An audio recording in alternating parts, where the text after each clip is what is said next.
既然高泽把东南2个城门交给了我们，如何分布兵力，请师叔明示。我是一介武夫，单打独斗，操练兵事在行，可排兵布阵，我却一窍不通。子龙啊，你既然熟读兵书，就由你来指挥吧。来，别犹豫了，赶紧排兵布阵吧。是啊，子龙，我爹当初把乐意百战术上策传给你的时候，就料到会有今日之战。现在终于到了检验你统兵之才的时候了。子龙，我们都听你的，赶紧布置任务吧。子龙，没多少时间了。那么，请恕子龙僭越了。这样，严城，你带一队乡勇守住正门，一个贼兵都不能放进来。诺。师叔，东南2侧的城墙就交给您了，做犄角之势，严防敌人突破。好。周大哥，你负责运输和补给，帮我们备好的弓箭、石块什么的运到城墙上便是。好。飞燕，你和秦儿，你们2个人带领营中的妇女治疗伤员。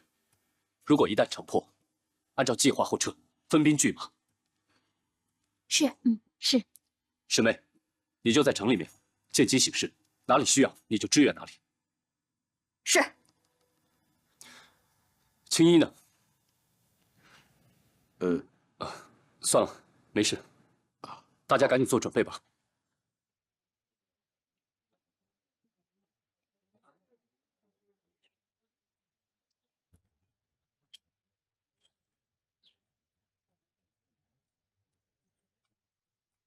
哎，小姐，你看。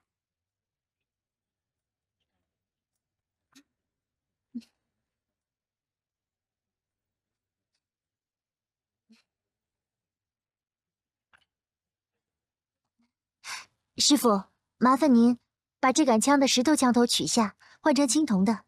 另外，这杆枪要再打磨一下，比现在圆润一点就更好了。好木头啊！龙行天下清一髓，什么意思啊？少管闲事，快干你的活去吧。哎，好嘞。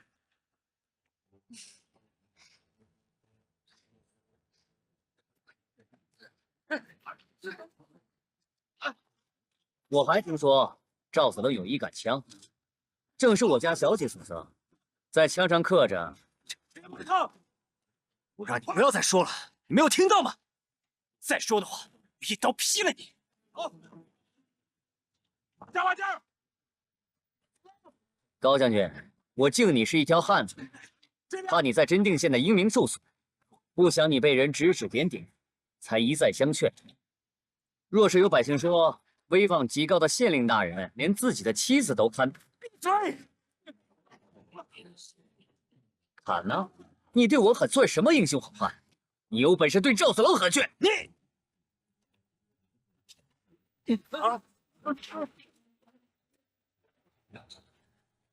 再敢说上半句，我一定不饶你！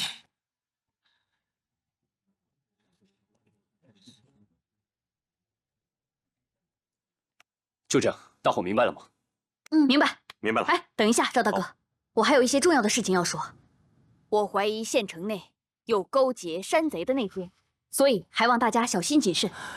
师妹，此话怎么讲呢？今天我随杜绝行军，有人送来箭书，后来杜绝就派江峰等人去山神庙追杀赵大哥和青衣。显然，肯定是有人把赵大哥的行踪泄露给山贼的。我觉得这山贼多半会是时时想谋害子龙，处处与咱们作对的耿纯。对，我也觉得是耿纯。或许是山贼一早在城里安排的探子。算了，你们不要瞎猜了。总之，一定要小心。敌兵马上攻城了，我们就按照原计划分头行事吧。好，好，走吧。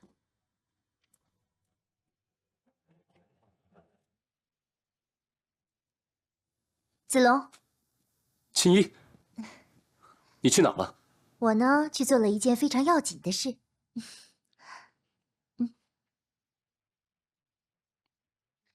给你枪。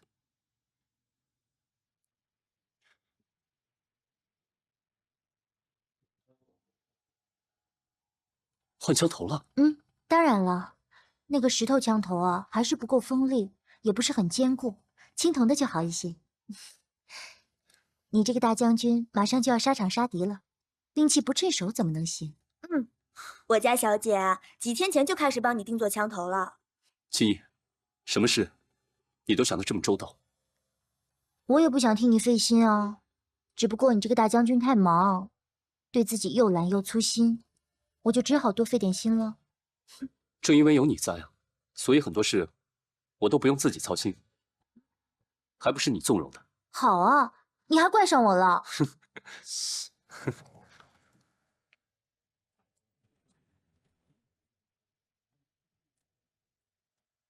山贼就在城下，不容我们再内讧了。我跟子龙之间的事情，我自会处理，你不要再挑唆。记住，我现在是真定县的县令，保境护民是我的天职。别的姑且不论，我就是战死沙场，也不会让山贼攻破城池，荼毒真定百姓的。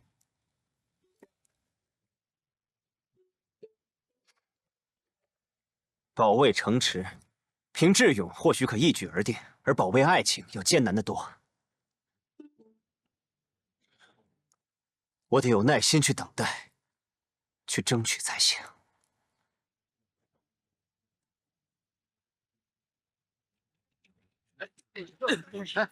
来，兄弟们，好，加把劲儿，快点，好，接下来，快，加把劲儿，好，放这边，加把劲儿，快点，快点，手，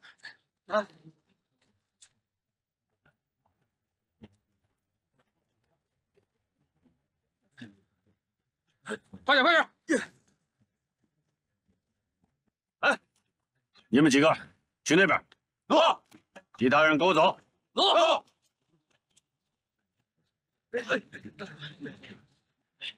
加把劲儿啊！好，让一会儿。好。放那边啊！好。快，往这儿来，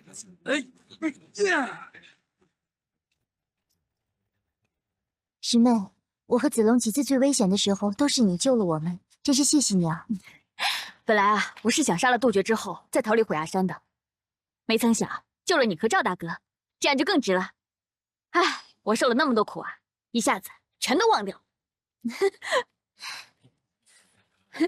来，贝贝。快点！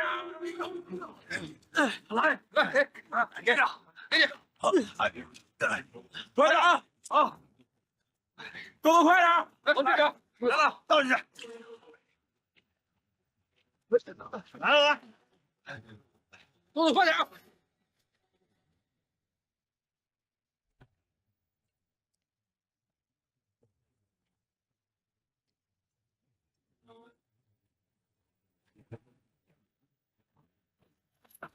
哎。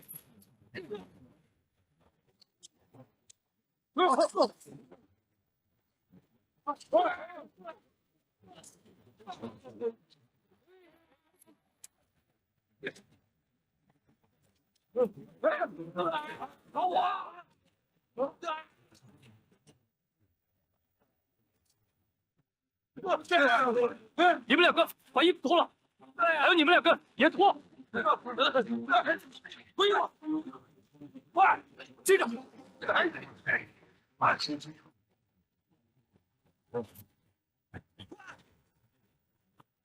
过来，拿过来，拿了。快，快啊！好，快，来，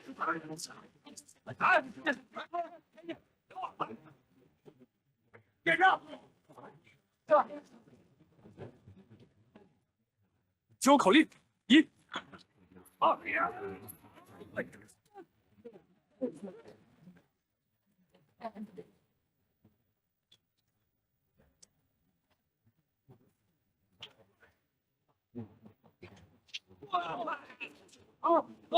太好！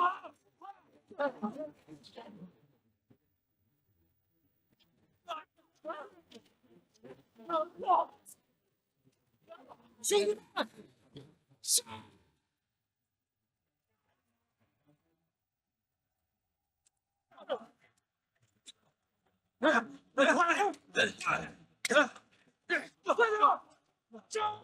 大伙听我口令，不要急。哎，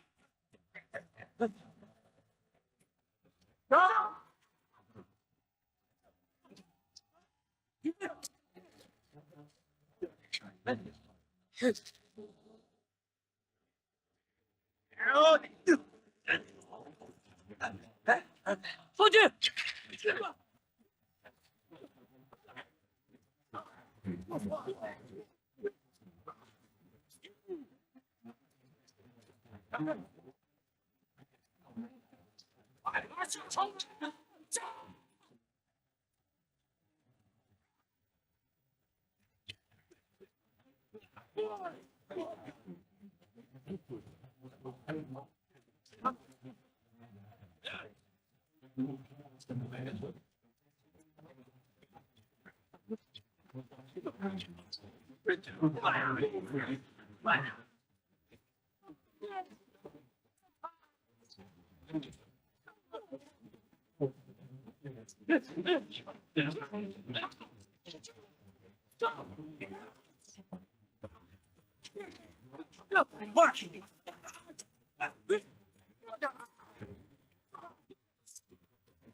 小麻袋，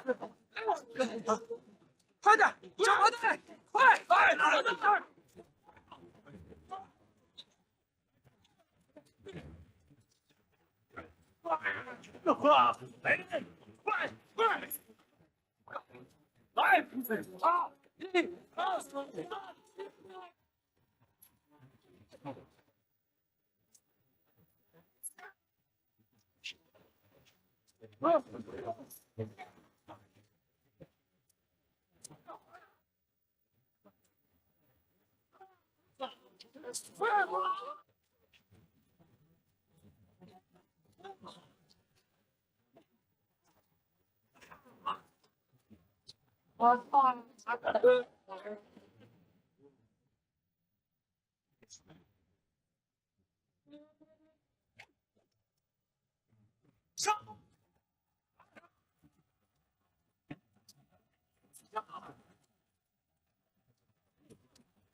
不要攻击，躲起来！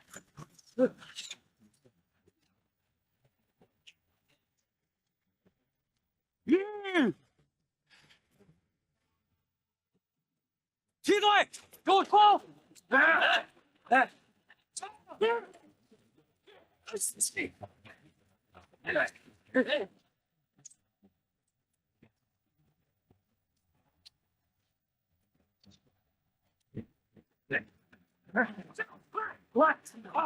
点！放箭！小心，城墙上面有人！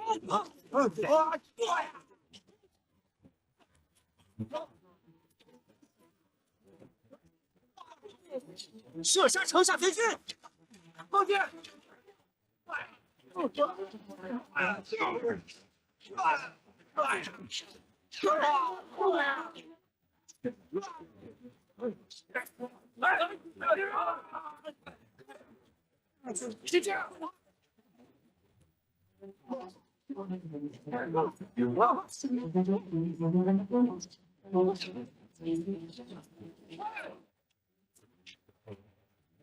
你别动！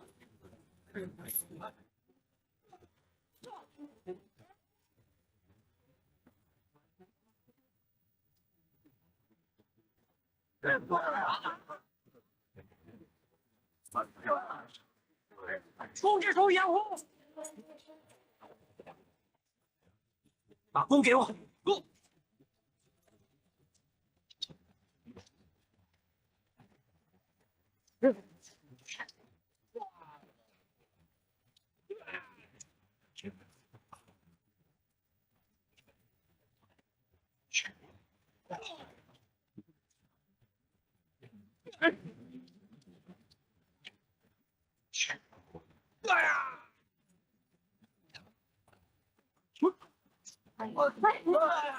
怎么伤势这么严重啊？快，到这里，来，到。什么样？这疯子！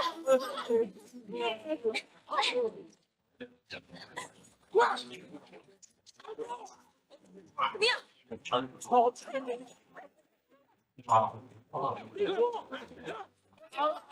坚持住！来人，跟上，跟上，快点！坚持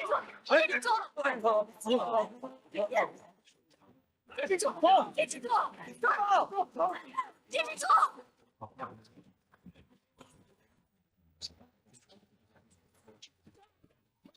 别歇。石英，你去那边，我去这边。速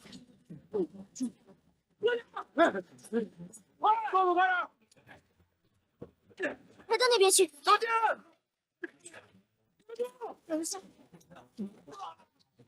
没事吧？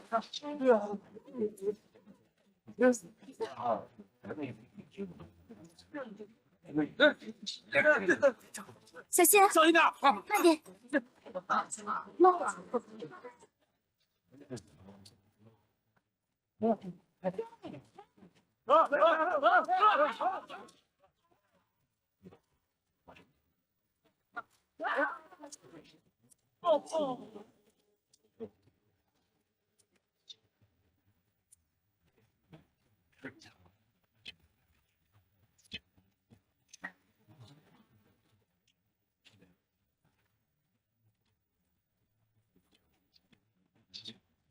江峰，我想射死你易如反掌。识相，让你的手下停止进攻，后退2里。3齐进攻！高将军，你怎么不一箭射死他？我射死江峰，他们会换上王峰、李峰接替他，他们进攻势头不会减弱，反而会更加凶猛。咱们的目的是阻止破城，何必让士兵过多枉死？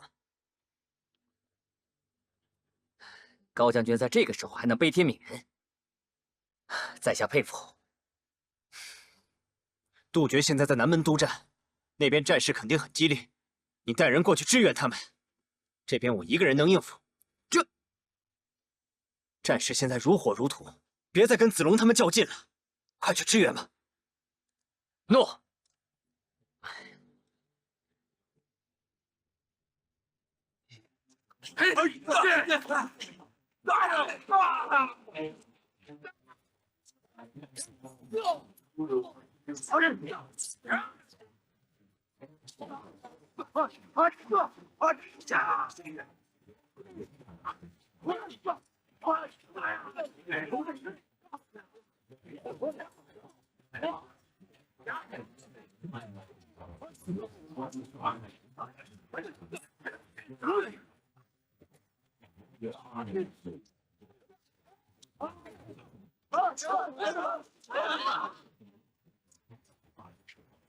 给我顶住！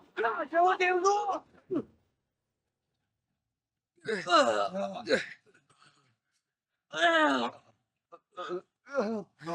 忍一忍，疼死我了！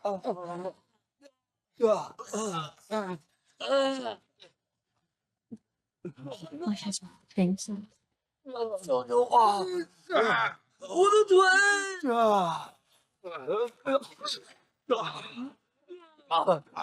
救救我！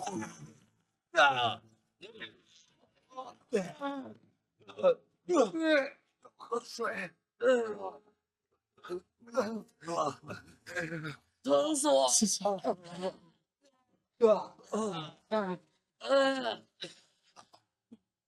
的胳膊！快！快点！怎么样？来，快点！好，快点！动作快点！好，快！啊，这边也如此，速度快点！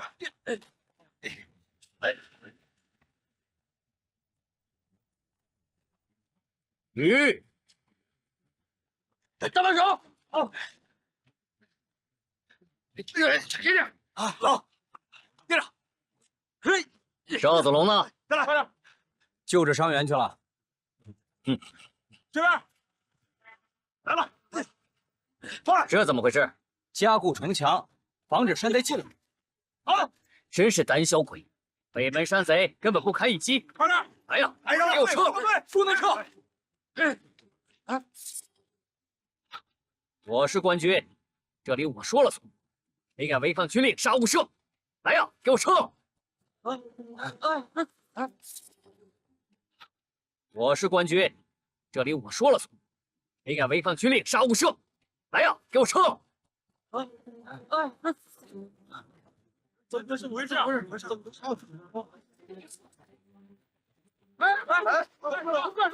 不能来人呐，给我上楼击鼓，我去会一会贼首杜绝。这。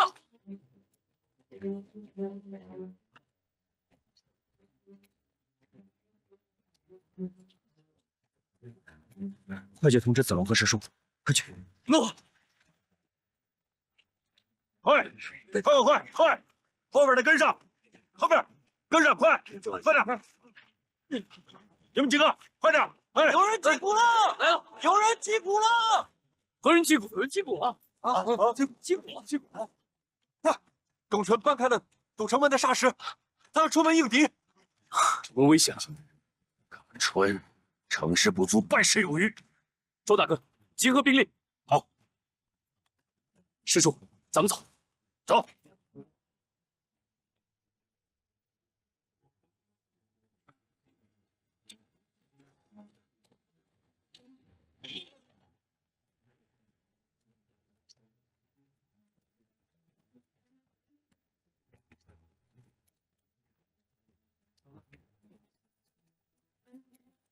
来了一个送死的。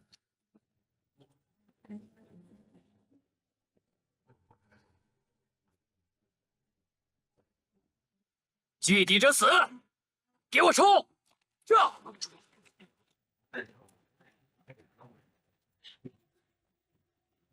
都过来！快！来了，过来！快点！来了，跟我走！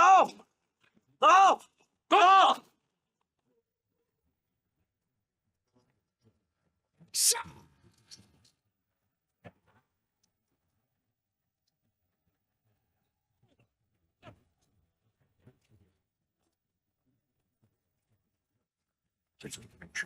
这鼓怎么打的？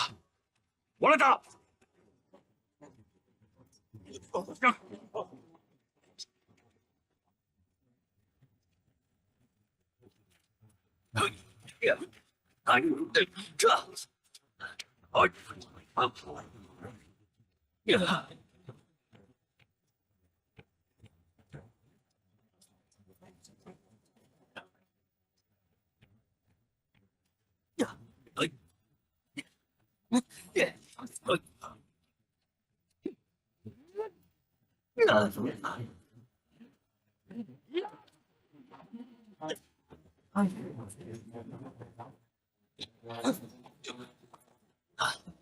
赵子龙，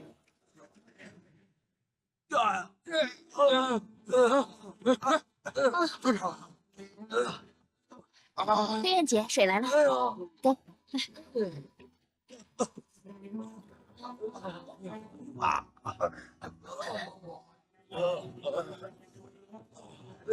小心点！稍微忍一点，快点！看看我的腿啊，会有一点疼。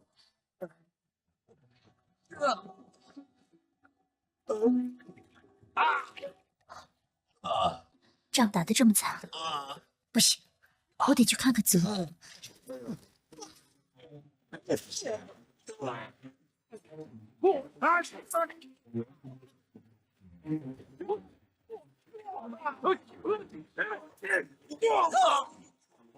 子龙，我来救你们！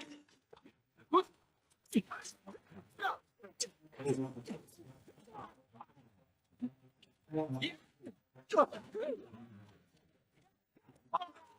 哎呀！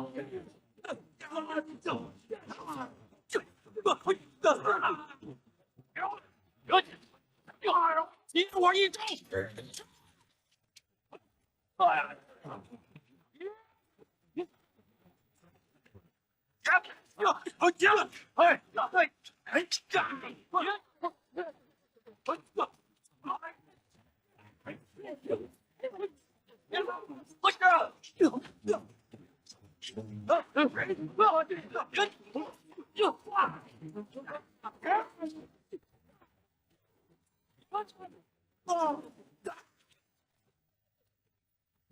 大寨主，庙头太窄，咱们人跟不过来。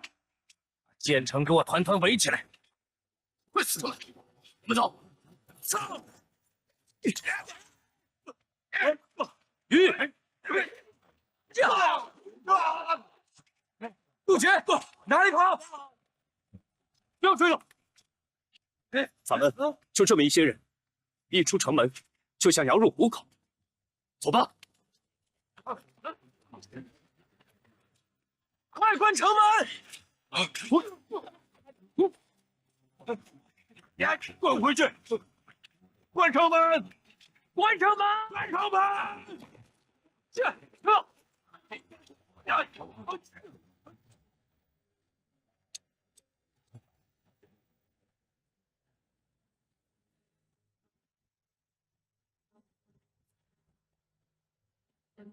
咱们人少，贼兵势众，击退他们1次、2次，哪怕3、4次，也伤不了他们贼兵的元气。只要他们继续合围下去，只怕城内迟早会生变。是啊，这正是我所担心的。我们与山贼兵力悬殊过大，不能主动出击。当初误判了贼兵的数量和实力，如今战不能战，守不能守，真是进退两难啊。这么说来，只能出去搬救兵了。可是，真定县乃是常山郡的属地，常山郡守夏侯杰尚且不能派兵过来，那么谁还肯来？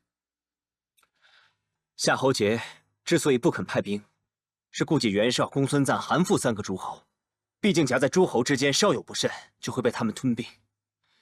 这3家诸侯只要一家前来相救，真定之围就迎刃而解了。要不然，我冲出城，看看是不是能找到救兵。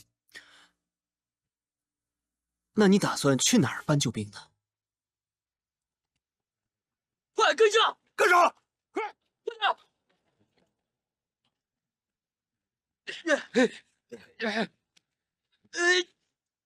我出城之后，相勇就由师叔带领，帮助高兄守城。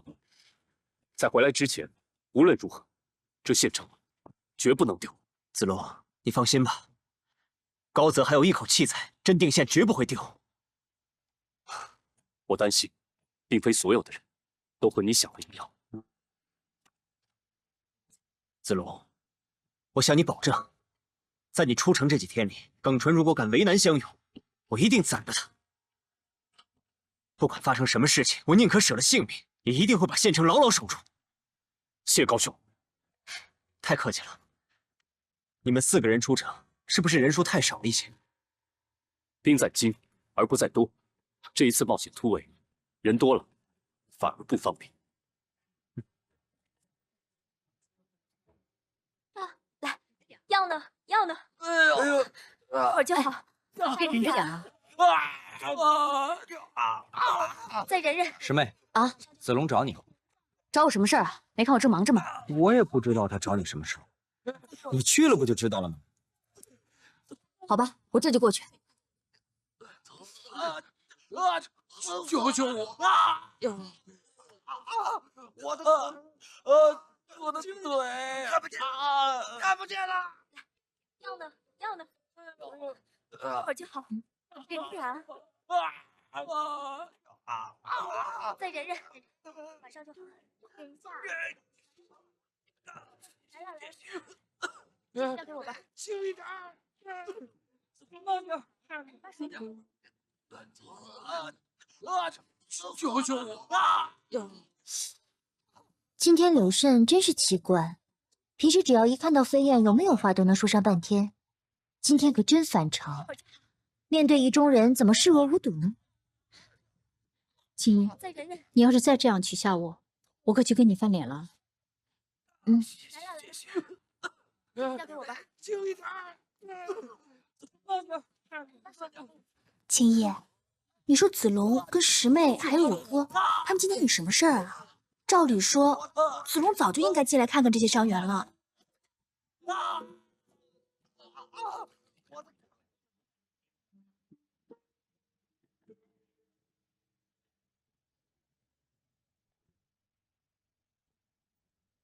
师叔，乡友们，全都交给你了。嗯，你们呢就放心去吧。我明白了，关键时刻表面上的团结还是必须的。无论如何，我们都不会跟耿纯刀兵相见的。好。子龙，青衣，说好的事情刚说就忘了？你口口声声说什么事都不瞒我，为何连出长班救兵这么大的事都不告诉我？我，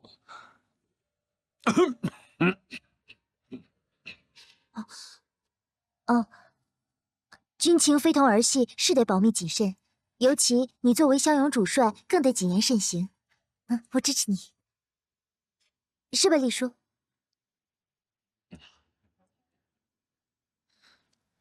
师妹，哎，你要把今天晚上我们突围的消息泄露给山贼。这子龙，你是不是说错了？是大哥，我看你被青衣吓糊涂了吧？子龙说的对，是得把今天突围的消息泄露给山贼。城内不是有山贼的内应吗？咱们还有必要再专门泄露给山贼吗？山贼的疑心一向比较重，一定要让他万分确定。今天晚上我们一定要突围。周大哥，你说子龙他是不是犯傻了？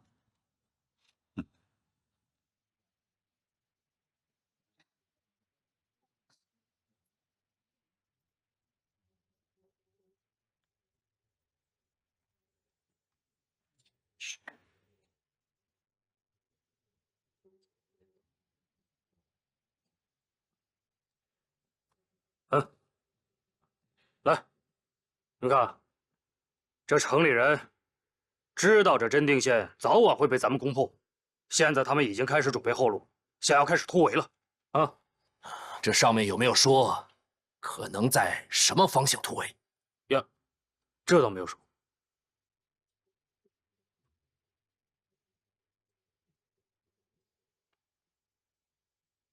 大哥，那咱们应该把重兵放在哪个长班？静观其变，伺机行动。只要他们一开始，咱们的重兵全部压上去，务必杀掉赵子龙。对，一定要杀了赵子龙。大哥，合适。真好。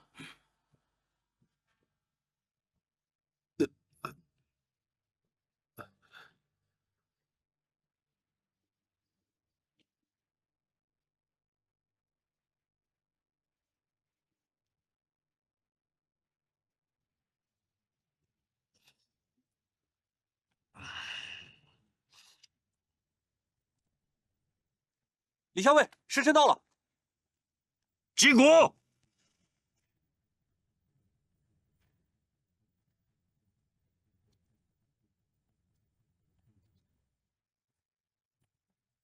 重兵压向西门。是。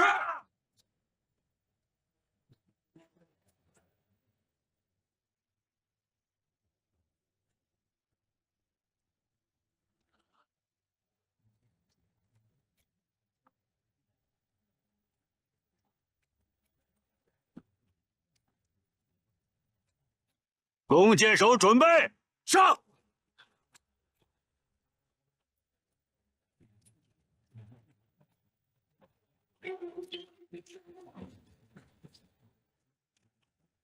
去！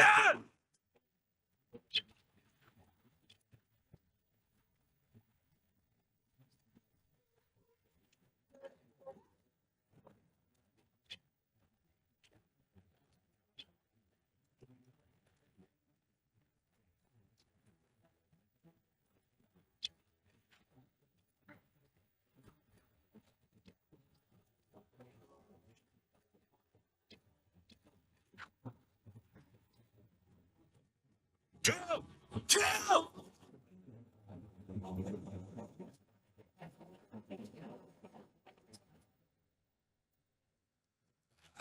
大哥，哎，大哥，这个赵子龙他们只在城墙上面攻击我们，并未出城围攻，难道有诈？二弟言之有理。去城下捡回几具尸体，看看有无活口，如果有，仔细拷问。是，去找来快！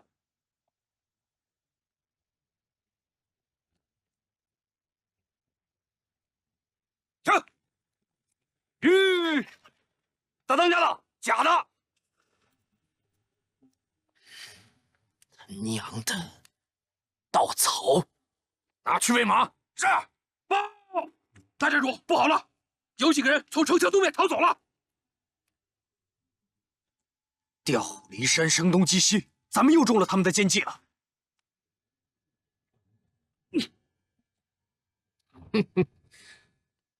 逃出去几只老鼠，无大碍。把剩下的围起来，困死他们。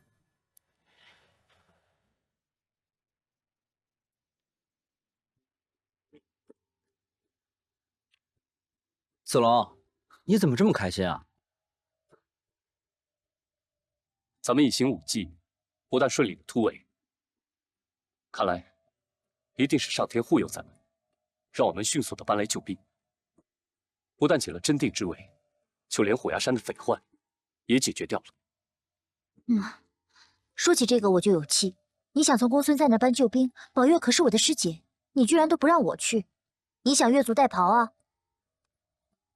我不是害怕你有危险吗？山贼团团围着县城，在城里才危险呢。我看，你分明就是嫌我是个累赘。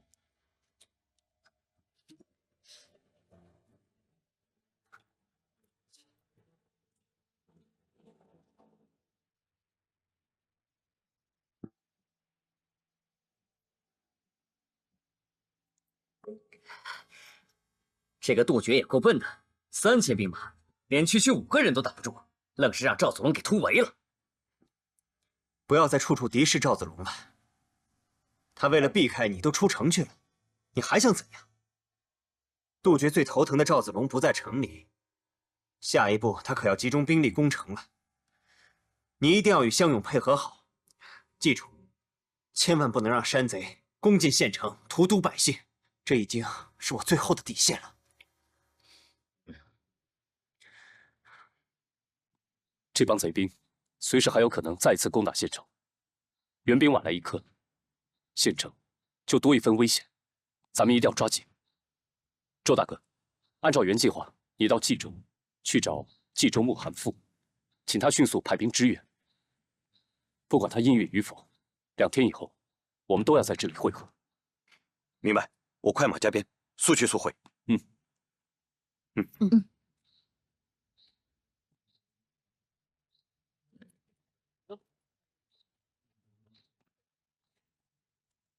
严城，你护送青衣到幽州，能否从幽州搬来救兵，就靠宝月了。记住，到了幽州，要听青衣的。明白。等一等。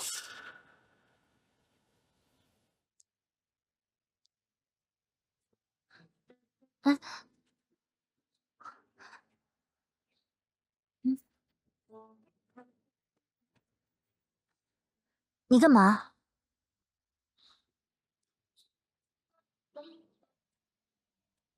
白马，你啊，极通人性，这一路上要好好照顾他，在他任性的时候顾不上喂你草料的时候，你不要怪他。等我击败了山贼，我为你上好的古素，给你配上铜鞍银镫。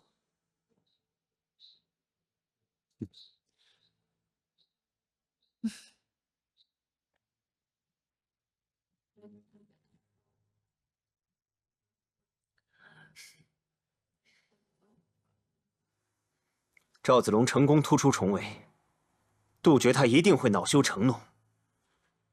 我料他在黎明之前必定会攻城，你赶紧去准备一下。啊，准备？这几日就在营帐之中，不要再回县衙了。好吧。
怎么回事？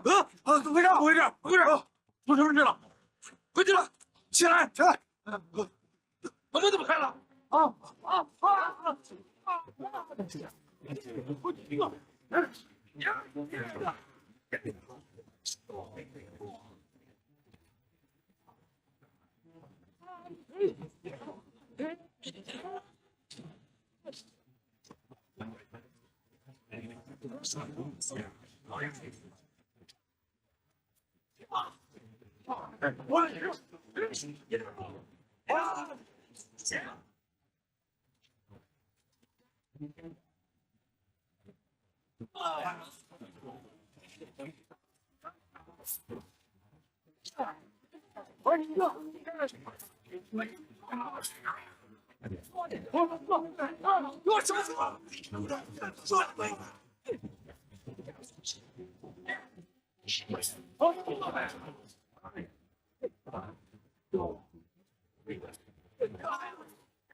所有出征！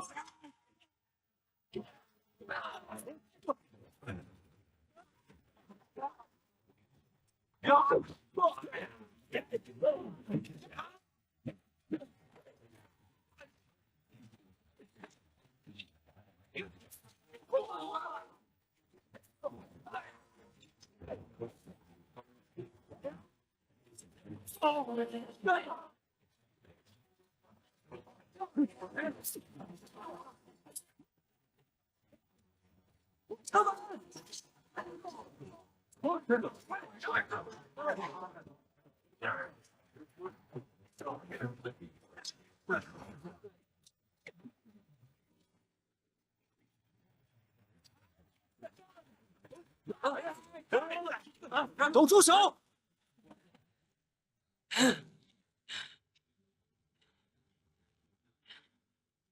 城门已关，你们跑不了了。放下兵刃，饶你们活命！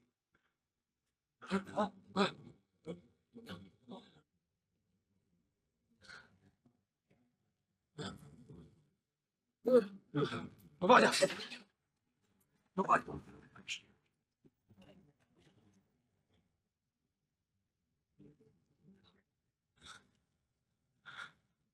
吁！吁！刘慎，我问了子龙几次，他总是搪塞我。他和师妹究竟要去做什么？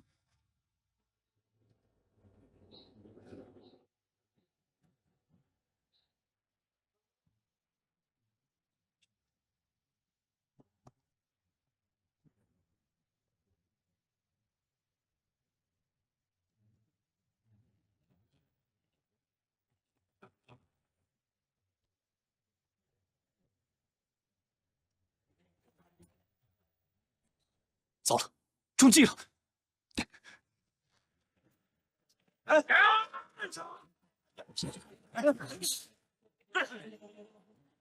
哪儿跑？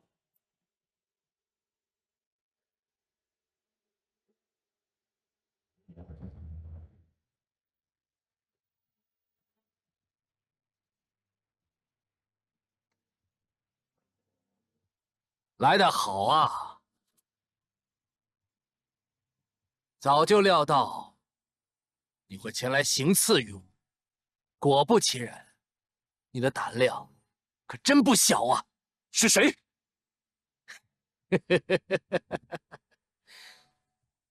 多愚蠢的问题！我想想啊，应该怎么回答你呢？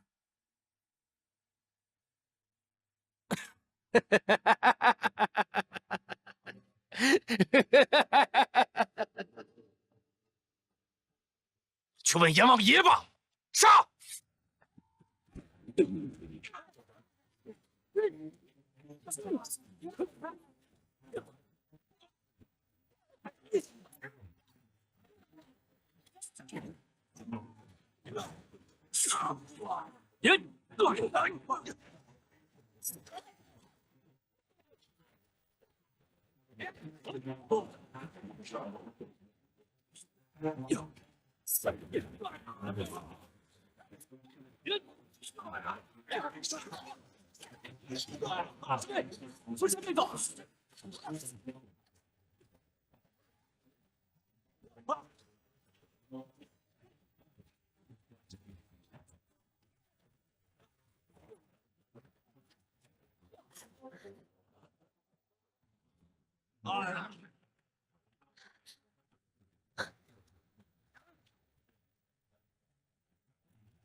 别让他跑了！放箭，走！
撤！快追！赵子龙，今天算你命大！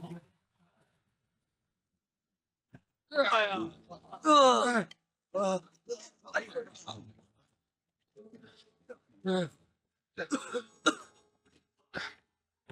总算暂时保住城池了，可是我们人手越来越少。小心点啊！来，扶你。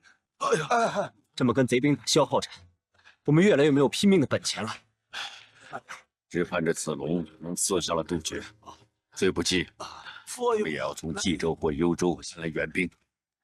照这样的打法，再有3天兵源就拼光了，时间不多，一线百姓的存亡，全指望子龙他们了。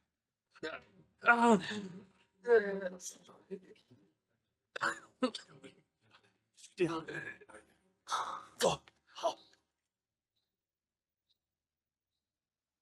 白马，你再一次救了我的命，怎么就你自己回来了？严城和青衣呢？子龙，刘大哥，严城，啊，原来是你，带着白马到了贼兵的营帐。当然了。青衣呢？他呀，非常担心你，说让我把白马一定要还给你，自己去幽州了。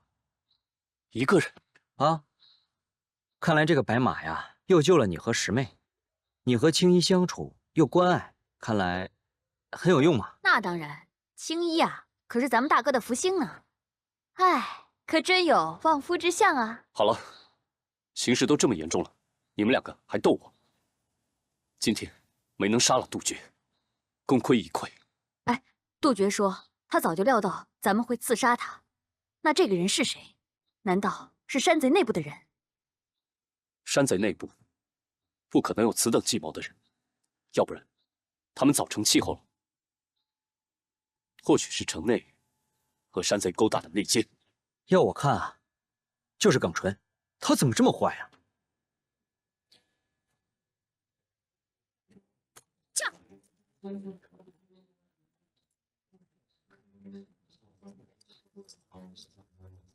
撤！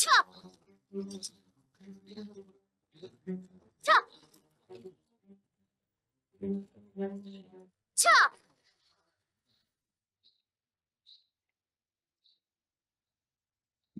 子龙，你说咱现在应该怎么办？这一次刺杀失败了，杜绝一定会加强防备。如果我们再想找机会，恐怕很难了。所以咱们得赶紧摸清敌兵囤积粮食的地方，待援兵一到，立刻动手。好。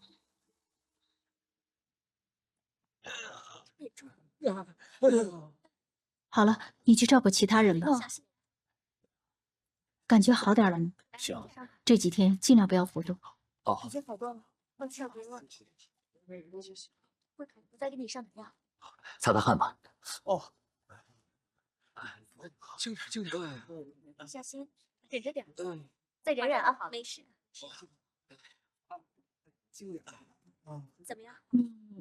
哦，在下耿纯，暂时代理本县的守将。耿纯，忍着点，忍着点。原来你就是耿纯啊！我当然认识你了。李谦是我爹，赵子龙是我师兄。前些天子龙胳膊受伤，原来是拜你所赐啊！啊，真是无巧不成书啊！我跟令尊跟子龙之前是有点误会，但早已冰释前嫌了。现在山贼已经兵临城下了，我们只有同舟共济，才能守住县城啊！希望你说到做到，知道现在是最危险的时刻就好。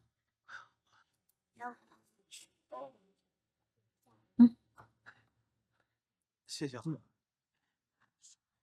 哎，哦，那边那个男的叫什么名字啊？哦，刚刚听他自我介绍，飞燕姑娘是暂代理本城的守将，叫耿什么的。虽然战事只是暂时缓解一下，但是将军不需要往城头送垒石滚木吗？不需要从百姓中挑选兵员吗？多休息几天。啊，这些事我手下都在做呢。可是将军也应该尽职尽责，不是吗？那飞燕就不打扰将军了。飞燕姑娘，我给你上点药。多谢将军关心救治伤员情况，但是将军军事繁忙，飞燕就不留将军在此了。哎，飞燕姑娘，将军你失礼了，男女授受不亲啊！情急之下难免失礼如麻，望小姐原谅。轻点。哎，飞燕姑娘，飞燕姑娘，既然你没事吧？我没事，我没事。哎呀，我当然没事啦，只是被将军的拳头给吓到了。你说，将军这么好的武功，那些山贼肯定被你一网打尽，是吧？哦，对了，山贼应该马上就要进攻了吧？将军还是快去忙吧。不送了啊，忍着点，忍着点。哎，你。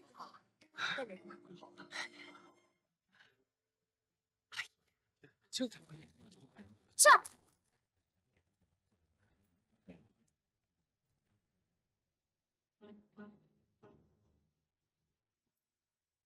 要我派兵去救真定县？他们被山贼团团围住，县城随时有可能会被攻破。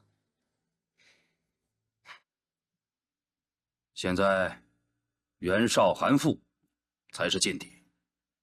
如今咱们跟袁绍、韩馥的战争一触即发，哪儿还有兵力去援助他们？况且，真定县是夏侯杰的属地，他自己尚且不救，我何必去自找麻烦呢？区区一个真定县，还引起不了我的兴趣。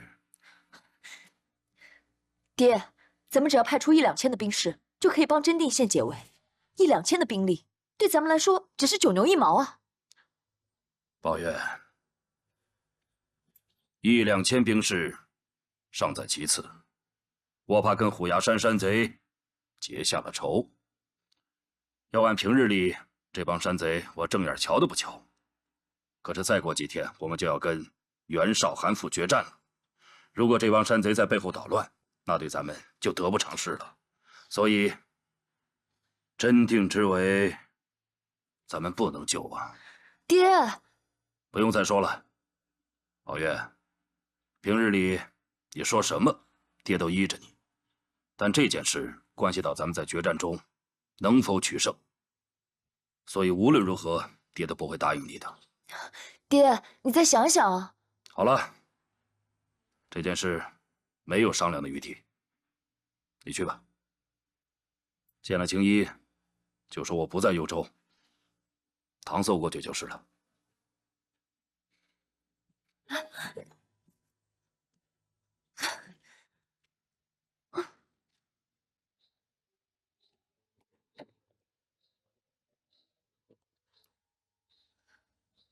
青衣，对不起啊。你不要过于自责。其实公孙伯伯要跟袁绍决战的事，我们早听说了，只是没想到会这么快。我知道你尽心了，回去我们再想其他办法。周怀忠大哥说不定已经从韩馥那儿请来援兵了，这种可能性更小了。我幽州兵力这么强，我爹都不愿意出兵，更别说冀州兵力这么弱，就更不可能了。但愿吧。实在不行，我就厚着脸皮再去求我爹。你们别送了，我赶紧回去了。子龙他们还等消息呢。替我跟子龙带句话，就说我一定会想办法让我爹出兵的。实在不济，我还有最后一个办法。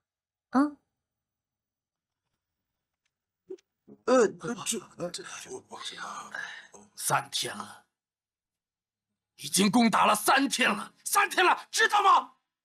啊！是。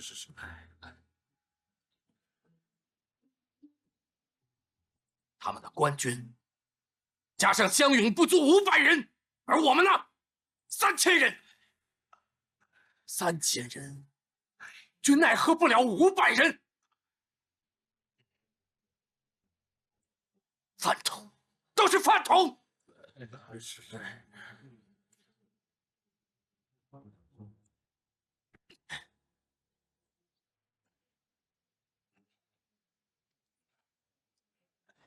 大哥，这真定县城虽小，但这城墙坚固。高则当初当这县令的时候，就给这城墙翻修过。开战之前，赵子龙又给加固了。咱要从这城墙打进去，着实有些困难。好了，不要找这些借口，你直接说吧，有没有办法攻破？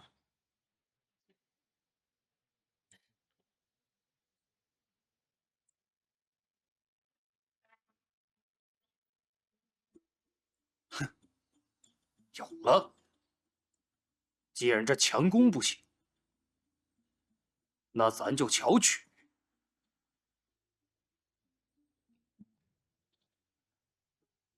挖地道，挖地道能行吗？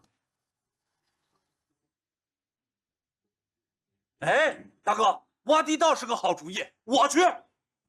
回来，你现在挖到猴年马月。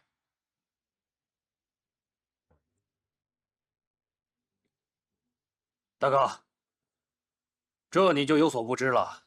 在战国的时候，这真定县就在这燕、赵、中山3国的交汇之处。据县志记载，当时经常在这儿打仗，而且时不时就有从真定县的城外冒出许多伏兵。伏兵？你想，这真定县也不挨着山，也不靠着峡谷，他从什么地方藏那么多兵？对呀，啊，有道理。所以我才想，这县城外面一定有地道。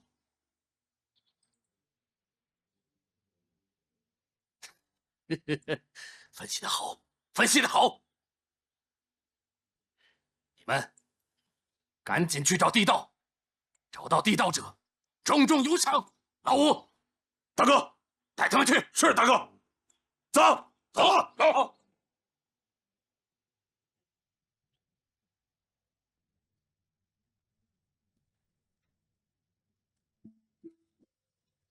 哎，这都2天了，咱们没找到刺杀杜绝的机会也就罢了，可咱们现在连山贼囤积粮食的地方也没找到，真是让人郁闷。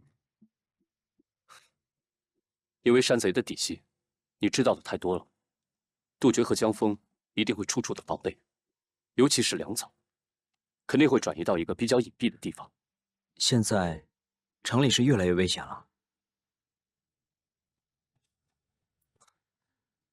周大哥，周大哥，子龙啊，果然不出所料，冀州牧韩馥现在都自顾不暇，根本就不肯出兵援助咱们呀。是啊，这个结果本就可以料到，咱们只不过死马当活马医了，能不能行，都得试一下，这样咱们才能问心无愧。